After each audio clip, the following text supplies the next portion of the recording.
Salam sukses petani Indonesia. Kali ini saya akan menjelaskan bagaimana hubungan timbal balik antara mikroba tanah khususnya jamur dan bakteri dengan tanaman sendiri.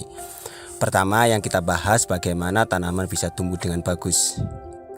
Kita ketahui bersama bahwasanya tanaman seperti makhluk hidup yang pada umumnya mereka juga bergantung pada makhluk hidup lainnya, terutama bakteri tanah dan juga jamur tanah yang akan kita bahas pada video ini. Di sini menunjukkan bahwasanya peran dari mikroba tanah itu bisa membantu penyerapan nutrisi, air dan juga mineral, sedangkan tanaman sendiri itu menghasilkan gula atau glukosa untuk makanan mikroba tanah. Pertama yang kita bahas di sini adalah Rhizobacteria. Apa itu Rhizobacteria? Adalah bakteri bagus tanah.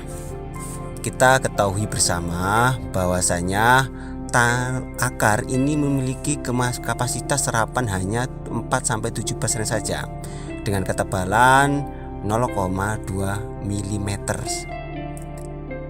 Kita ketahui bahwasanya akar serabut ini hanya mampu bertahan hidup 1-3 minggu saja tanpa adanya mikroba.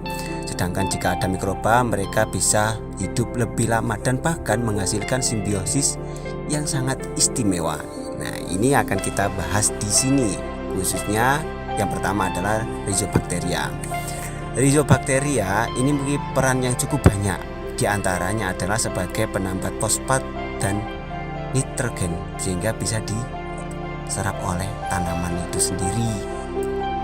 Selain itu, Rhizobacteria ini membentuk sistem kekebalan alami, imunitas alami bagi tanaman dengan membentuk rhizosfer sebagai perlindungan akar sehingga tidak gampang mudah oleh penyakit menyerang akar itu sendiri. Tanaman bisa lebih sehat tentunya. Namun sayangnya baik akar maupun bakteri ini memiliki keterbatasan jangkauan. Di sini zona merah ini adalah zona tidak dapat dicapai oleh akar itu sendiri dan juga bakteri. Nah, kita bahas adalah yang kedua adalah Mycorrhiza. Ini jamur baik akar yang kita bahas kesempatan ini di video ini. Kita sebelumnya dibahas bahwasanya baik bakteri dan juga akar memiliki keterbatasan dalam pencapaian. Di sini disebutkan adalah zona coklat yang tidak bisa dicapai oleh akar. Maka disinilah peran penting dari jamur. Dalam kesempatan ini seolah-olah Mycorrhiza ini adalah temuan baru padahal sudah lama. Sayangnya terlupakan karena modernisasi penggunaan pupuk kimia yang berlebih sehingga Mycorrhiza ini sulit ditemukan di daerah persawahan. Antara akar dan juga Mycorrhiza, jamur tanah ini memiliki peran simbiosis. Mereka membantu penyerapan nutrisi juga transportasi nutrisi bagi tanaman itu sendiri. Selain itu, peran Mycorrhiza atau jamur akar ini seperti klorofil pada daun untuk mendapatkan energi. Akar ini dalam mencapai nutrisi ini sangat terbatas, hanya pada celah-celah tertentu. Sedangkan di daerah mikron yang lebih kecil mereka tidak dapat mencapainya. Padahal disitulah letak nutrisi, mineral, air ini tidak bisa dicapai, disebutkan di zona merah tersebut.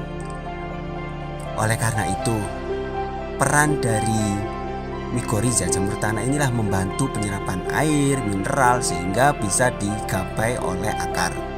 Dengan simbiosis mutualisme ini, serapan akar bisa menjangkau ke celah-celah lebih kecil di mana letak nutrisi itu berada, mineral, kalsium atau yang lainnya yang tidak bisa dicapai oleh akar. Jamur Mycorrhiza ini dapat membentuk hifah sampai beberapa kilometer dalam satu jaringan. Oleh karena itu, dengan adanya Mycorrhiza dan juga Rhizobacteria ini bisa meningkatkan kemampuan kapasitas akar sampai 7 kali lipat dalam menyerap nutrisi, mineral, dan juga air, sehingga bisa memberikan pemberian air lebih hemat tentunya atau mineral lainnya, dan itu bisa meningkatkan perlindungan akar dari serangan penyakit dan juga perebutan nutrisi dengan gulma.